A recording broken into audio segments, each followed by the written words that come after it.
African. I owe my beings to the hills and the valleys, the mountains. And the glades, the rivers, the deserts, the trees.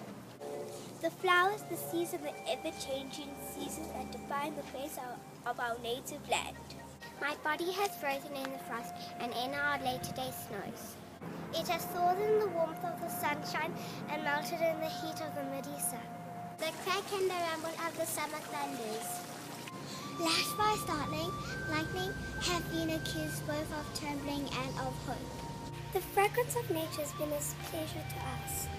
At the sight of the wild blooms of the citizens of the field, there have all been panels of the set on a natural stage, on which we act out the foolish deeds of our theatre of our day.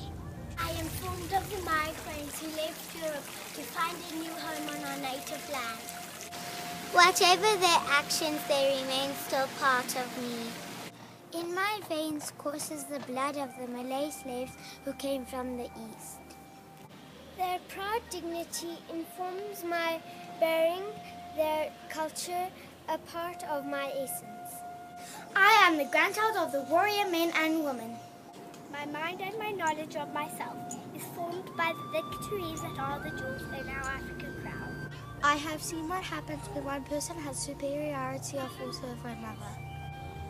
I've experienced of this situation in which the race and color is used to enrich some and impoverish the rest. I've seen the corruption of mindless thoughts. All this I know and know to be true because I am an African. I'm born of a person who would not tolerate oppression.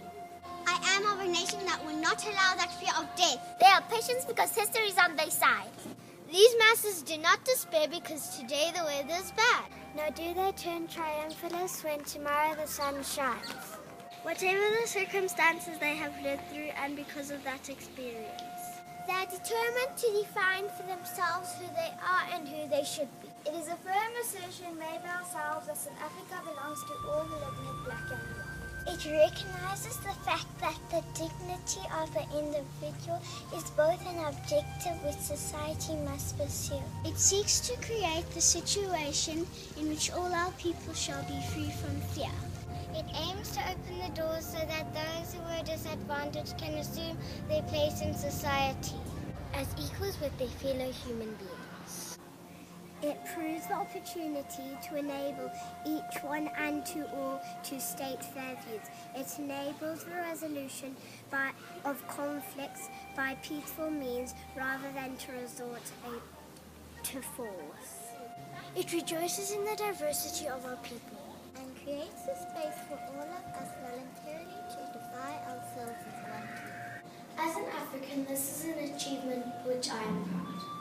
Today it feels good to be an African. I am born of the peoples of the continents of Africa. The dismal shame of poverty, suffering and human degradation of my continent is a blight that we share. This is a savage road to which nobody should be condemned.